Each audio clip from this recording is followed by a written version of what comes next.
সবাইকে স্বাগত জানাচ্ছি বিডি ভিউজে। আপনাদের সাথে আছি আমি সুস্মিতা দাস। গত ২৯ নভেম্বর ছিল ফিলিস্তিনি জনগণের প্রতি সংহতি জানানোর আন্তর্জাতিক দিবস।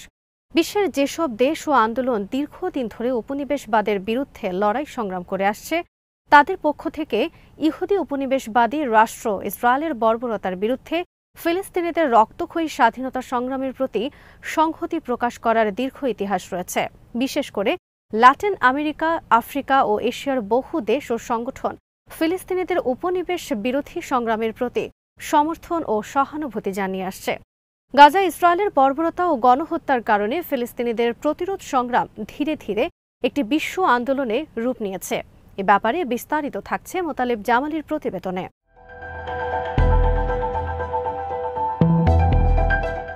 ফিলিস্তিনিরা দীর্ঘদিন ধরে ইসরায়েলের দখলদারিত্বের বিরুদ্ধে লড়াই করে আসলেও স্বাধীনতা অর্জন করা তাদের পক্ষে এখনও সম্ভব হয়নি। বরং স্বাধীনতার পরিবর্তে তারা ১৯৯৩ সালে স্বাক্ষরিত অসলো চুক্তির মাধ্যমে একপক্ষীয় ভুয়া একটি শান্তির কাগজ পেয়েছে। এই চুক্তিকে ইসরায়েল জর্ডান নদীর তীর থেকে ভূমধ্য সাগর পর্যন্ত তাদের বসতি স্থাপন কার্যক্রমকে সম্প্রসারিত করার সুযোগ হিসেবে কাজে লাগাচ্ছে।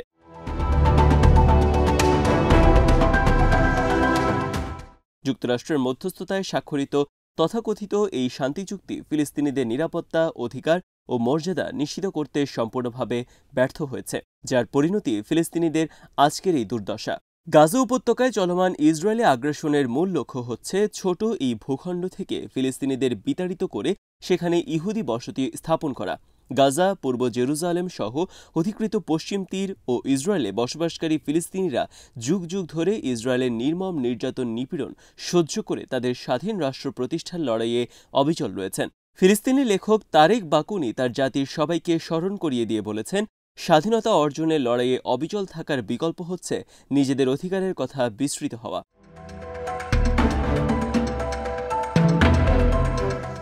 কিন্তু ফিলিস্তিনিরা আজ আর একা নয়, তাদের পাশে দাঁড়িয়েছে সারা বিশ্ব।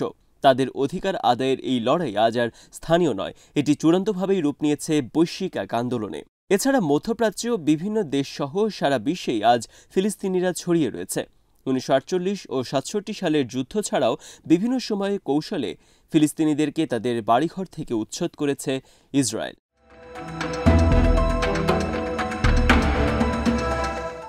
লাখ লাখ ফিলিস্তিনি শরণার্থী হয়ে আশ্রয় নিয়েছে বিভিন্ন দেশে। এর অর্থই হচ্ছে এই ফিলিস্তিনিরা তাদের মাতৃভূমিতে ফেরার জন্য যে লড়াই করে যাচ্ছেন তা একটি বৈশ্বিক ইস্যুতে পরিণত হয়েছে।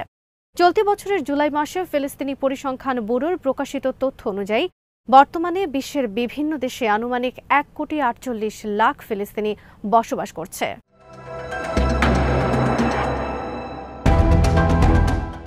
অতীতে ফিলিস্তিনিদের এভাবে ছড়িয়ে ছিটিয়ে থাকাকে তাদের দুর্বলতার উৎস হিসেবে বিবেচনা করা হতো, কিন্তু আজ গাজায় ইসরায়েলের গণহত্যামূলক তৎপরতাকে ফিলিস্তিনিদের শক্তির উৎস হিসেবে দেখা হচ্ছে।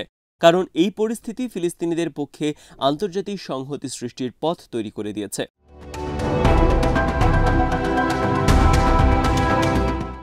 ইসরায়েলের সহিংসতার চূড়ান্ত রূপ দেখেছেন অবরুদ্ধ গাজা উপত্যকার ফিলিস্তিনিরা। ইহুদি বর্ণবাদী দেশটির নির্বিচার হামলায় প্রতিদিনই নারী ও শিশুসহ বহু হতাহতের ঘটনা ঘটছে। গাজার মানুষের অবর্ণনীয় দুর্দশার যে চিত্র প্রতিদিনই বিশ্ববাসীর সামনে এসে হাজির হচ্ছে, তার নজির এই মুহূর্তে বিশ্বের আর কোথাও খুঁজে পাওয়া যাবে না। গাজার পাশাপাশি অধিকৃত পশ্চিম তীরেও ইসরায়েলি বাহিনী ফিলিস্তিনিদের হত্যা করছে প্রতিদিনই, কিন্তু নৃশংসতার মূল কেন্দ্র হিসেবে গাজাকেই অগ্রাধিকার দিচ্ছে ইসরায়েল।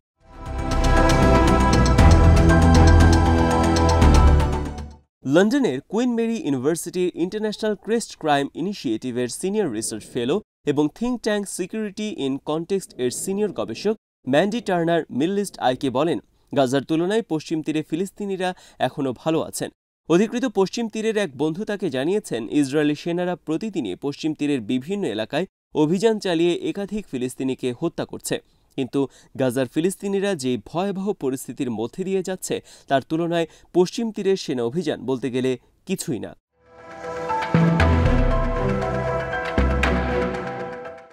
গবেষক টার্নার বলেন, গাজা, পূর্ব জেরুজালেম ও পশ্চিম তীরের ফিলিস্তিনিদের শেষ চিহ্নটুকু মুছে ফেলার পরিকল্পনা বাস্তবায়নে মাঠে নেমেছে ইসরায়েল। এই জন্য যা করা প্রয়োজন তার সবকিছুই তারা করবে। এই লক্ষ্য অর্জনে ইসরায়েল ভাগ করো, শাসন করো নীতি অনুসরণ করছে। এর অংশ হিসেবে ইসরায়েল প্রথমেই ফিলিস্তিনিদের সশস্ত্র লড়াইয়ের মূল কেন্দ্র হিসেবে গড়ে ওঠা গাজা উপত্যকাকে জনশূন্য করার কাজ শুরু করেছে বলে তিনি মনে করেন।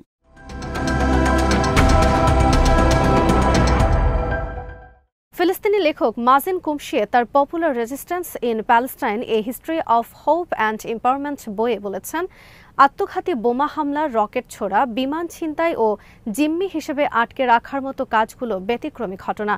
এগুলোকে ফিলিস্তিনিদের প্রায় 100 বছরের লড়াইয়ের ইতিহাসে সার্বজনীন প্রতিরোধ আন্দোলন হিসেবে গণ্য করা যাবে না, বরং সার্বজনীন প্রতিরোধ আন্দোলনের গুরুত্বপূর্ণ অংশ হচ্ছে ইসরায়েলি ও তাদের সমর্থক দেশগুলোর পণ্য বয়কট, গণবিক্ষোভ, ট্যাক্স না দেয়া ও ফিলিস্তিনিদের প্রতিদিনের কর্মকাণ্ডে ইসরায়েলের বিরুদ্ধে অবিচল ও দৃঢ় মনোভাব প্রদর্শন করা। অহিংস আন্দোলন এর পরিবর্তে জনপ্রিয় প্রতিরোধ আন্দোলন গড়ে তোলার এগুলোই মূল উপাদান বলে নিজের বইয়ে উল্লেখ করেছেন মাজিন কুমশিয়ে।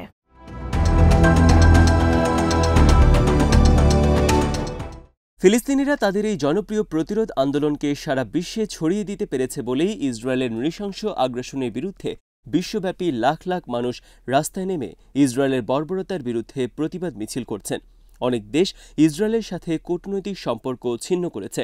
এমনকি ইউরোপের অনেক দেশ যারা আগে ইসরায়েলের পক্ষে ছিল তারা আজ স্বাধীন ফিলিস্তিন রাষ্ট্র প্রতিষ্ঠার কথা বলছে।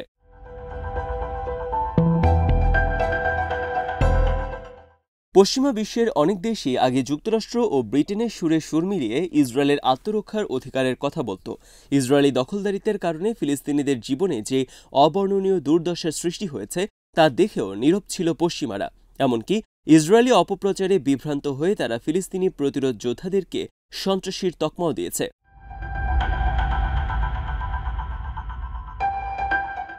কিন্তু গত এক বছরে গাজায় ইসরায়েলি হামলায় যে বর্বরতা দৃশ্যমান হয়েছে তা দেখে পশ্চিমা অনেক দেশের ফিলিস্তিনিদের দুর্দশার ব্যাপারেও নির্লিপ্ততার অবসান ঘটেছে। ফিলিস্তিনি ভূখণ্ডে ইহুদি বর্ণবাদী রাষ্ট্র ইসরায়েল প্রতিষ্ঠার রূপকার ব্রিটেনের 56% মানুষ এখন ইসরায়েলে অস্ত্র রপ্তানি বন্ধ করার পক্ষে মত দিয়েছে বলে এক জনমত জরিপের ফলাফলে বলা হয়েছে। ইউগভের মাধ্যমে জরিপটি পরিচালনা করে অ্যাকশন ফর হিউম্যানিটি নামের একটি এনজিও। জরিপে অংশ নেওয়া লোকজনের প্রায় সবাই জানিয়েছে যে গাজায় মানবাধিকার লঙ্ঘন করেছে ইসরায়েল।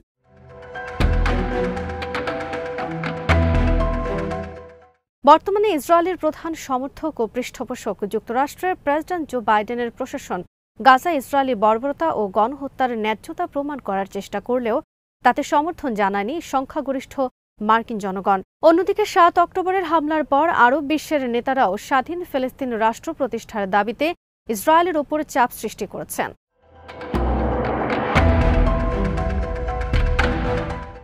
ক্ষিপ্ত হয়ে গাজায় সর্বশক্তি নিয়ে ঝাঁপিয়ে পড়েছে ইসরায়েল। গত কয়েক মাসে ইসরায়েলি বাহিনী গাজা উপত্যকায় হামাস, ইসলামিক জিহাদ, ফাতা ও Popular Front for the Liberation of Palestine সহ সব রাজনৈতিক দল ও সংগঠনের শীর্ষ পর্যায়ের নেতা ও সামরিক কমান্ডারদের হত্যা করেছে।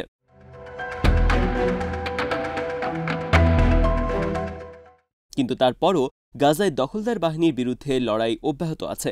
শত চেষ্টা করেও ফিলিস্তিনি প্রতিরোধ যোদ্ধাদেরকে নির্মূল করতে পারেনি ইসরায়েল।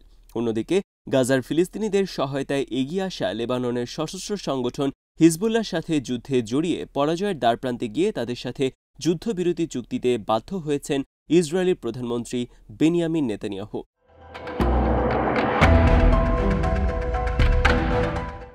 এখন গাজায় যুদ্ধ বন্ধের অপেক্ষা করছেন বিশ্বের শান্তিকামী মানুষ। গাজায় যুদ্ধ বন্ধে নেতানিয়াহুর ওপর চাপ বাড়ছে খোদ ইসরায়েলি, কারণ এখনও শতাধিক জিম্মি রয়েছে ফিলিস্তিনি প্রতিরোধ যোদ্ধাদের হাতে। নেতানিয়াহু সরকার তাদেরকে যে যুদ্ধ করে আর মুক্ত করতে পারবে না তা ইতোমধ্যে বুঝে গেছে জিম্মিদের পরিবার এবং ইসরায়েলের সাধারণ মানুষ। সেজন্যই তারা অনতিবিলম্বে যুদ্ধবিরতির জন্য বিক্ষোভ করেছেন। ফিলিস্তিনিদের প্রতি আন্তর্জাতিক সংহতি বৃদ্ধির পাশাপাশি ইসরায়েলের জনগণের চাপ যুদ্ধবাজ নেতানিয়াহু এবং তার মন্ত্রিসভার কট্টরপন্থী সদস্যদেরকে গাজায় যুদ্ধ বন্ধে বাধ্য করবে বলে মনে করেন বিশ্লেষকরা।